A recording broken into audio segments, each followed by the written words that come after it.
अभी हमारी मौजूदगी नानपुर प्रखंड में है और हम आपको बता दें ये पंचायत है गौरी और गौरी पंचायत के अंतर्गत हम शरीफपुर गांव में है, जहां हम आपको बता दें कि इस ग्रामीण इलाके में भी आपको बता दें कि जहां शिक्षा से बहुत दूर दूर तक कोई रिश्ता नाता नहीं है लोगों का, वैसे जगह पे हम आपको बता दें कि मैट्रिक परीक्षा और इंटर परीक्षा में ये जो कोचिंग सेंटर है, अभी हम बता दें कि ये कंप्यूटर साइंस कोचिंग सेंटर के बच्चों ने तो इस बार कमाल कर दिया एकदम।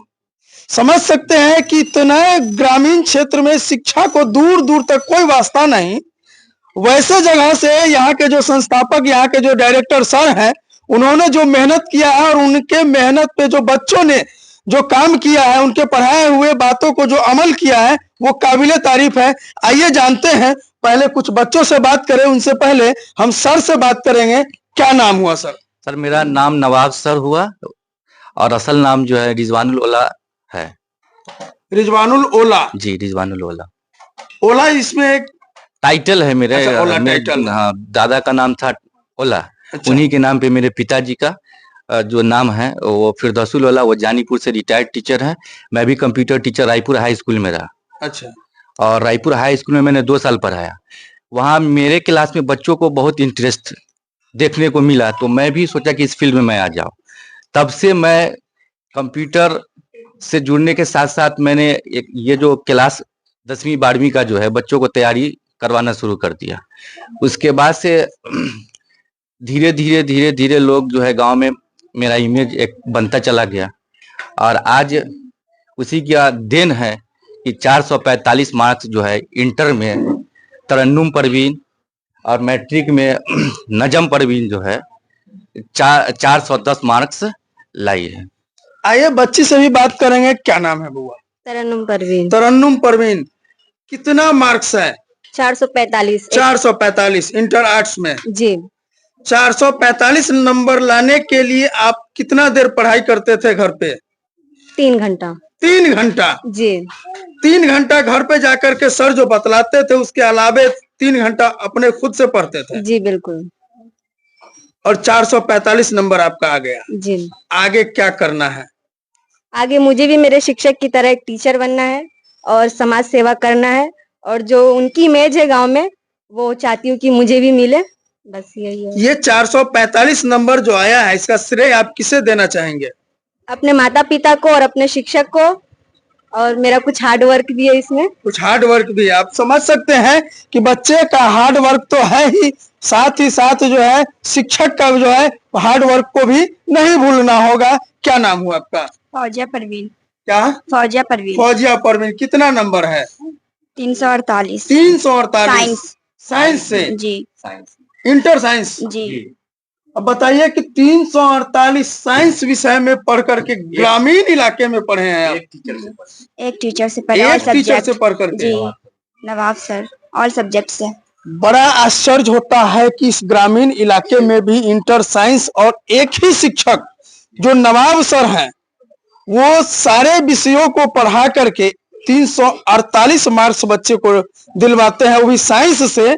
ये आसान नहीं है। और ग्रामीण इलाके में साइंस पढ़ने के लिए तो लोग शहर में जाते हैं और फिर भी जो है 2nd और 3rd डिवीजन हो जाता है, और वहां पैसा की तो पूछिए मत।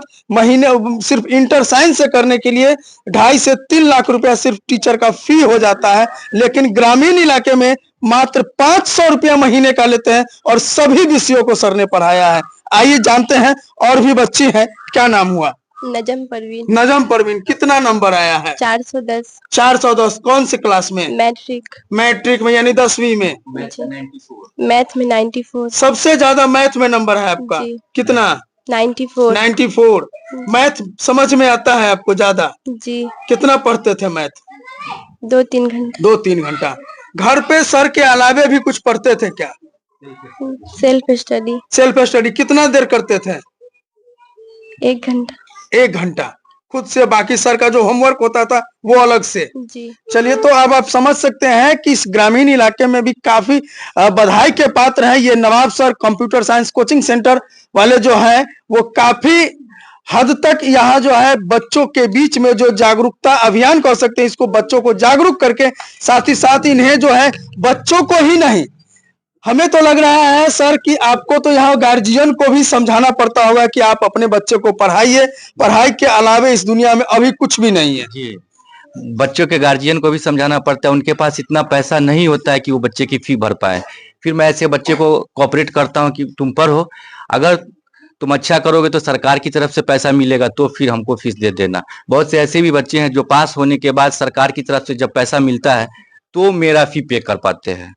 बहुत ही बड़ी बात कह रहे हैं कि ये वैसे महान व्यक्ति हैं इस गांव में, आप कह सकते हैं कि जो बच्चे को 2 साल पढ़ाते हैं और कहते हैं तुम पास हो जाना और सरकार का जब स्कॉलरशिप मिलेगा तब पैसा देना, इससे बड़ी बात और कोई नहीं हो सकता है सर। जी, ये तो आप समझ सकते हैं कि कितना टफ टास्क है। बगैर पैसे के बच्चे को बगैर लालच के पढ़ाते रहना ये आसान काम नहीं। ये सब हो, अगर आपको शिक्षक बनना है तो लालच को त्यागना होगा। लोग लालच में ये काम प्रोफेशन को अपनाते हैं, हम कहते हैं ये लालच में ये प्रोफेशन न करे, कोई और अगर पैसा कमाना है तो कोई और काम करे, अगर टीचर बनना है तो फिर लालच न करे। लेकिन सर टीचर के पास भी तो बाल बच्चे पत्नी होते हैं। हाँ, तो वो उसके लिए उतना तो पैसा आ ही जाएगा, जो आपका शिक्षक का जो होता है रोल, उतना पैसा तो वो आ ही सकता है उनके पास, इसी नहीं कि नहीं आएगा। इतने सारे बच्चे रहेंगे अगर, सभी बच्चे तो हाँ, से नहीं होते। हाँ, तो कुछ बच्चे तो पैसे देने वाले भी होते हैं, सभी बच्चे तो एकदम गरीब पुअर तो नहीं होंगे।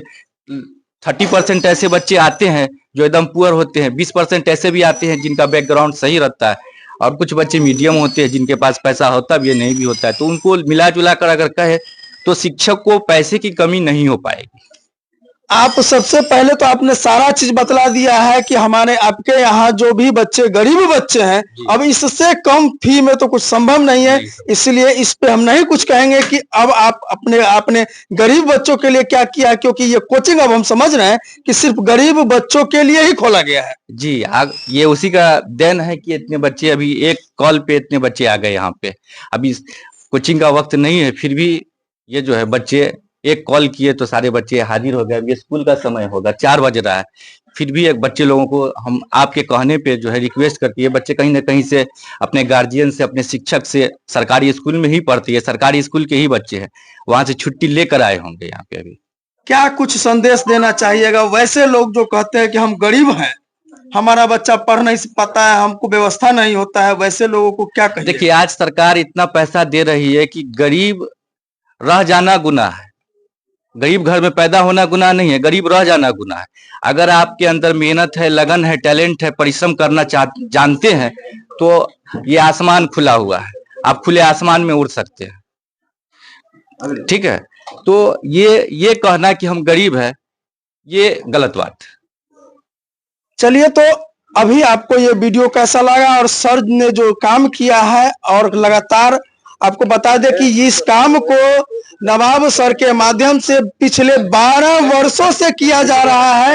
ये कोचिंग इस गांव में 12 वर्षों से चला रहे हैं सर। 12 वर्षों से भी ऊपर होने जा रहा है, 12 वर्षों से भी ऊपर। हाँ, 2012 से हम चला रहे हैं। जब से मैंने रायपुर हाई स्कूल ज्वाइन किया, गवर्नमेंट हाई स्कूल यहीं पे है, और वहां से ही हमको मोटिवेशन मिला। और मेरे पिताजी भी शिक्षक रहे, तो उनको देखे और जो स्कूल में जाते थे पढ़ाने, वहां पे बच्चों को देखने के बाद मुझे लगा कि इससे अच्छा कोई प्रोफेशन नहीं है। और जो मजा शिक्षक में है, ऐसे मैं सोनबरसा ब्लॉक में IT असिस्टेंट भी रहा, मैंने उस जॉब को रिजाइन कर दिया, गवर्नमेंट जॉब था, मैंने रिजाइन कर दिया। इसमें वो इज्जत नहीं है जो शिक्षक में इज्जत है, इसलिए मैं इस प्रोफेशन में जुड़ा हुआ हूँ और इंशाल्लाह आगे भी जुड़ा रहूंगा, बच्चों का साथ रहूंगा। तो आप इस वीडियो के बारे में आपका क्या ख्याल है, आप क्या सोचते हैं ये सर जो कर रहे हैं उनके कामों के बारे में?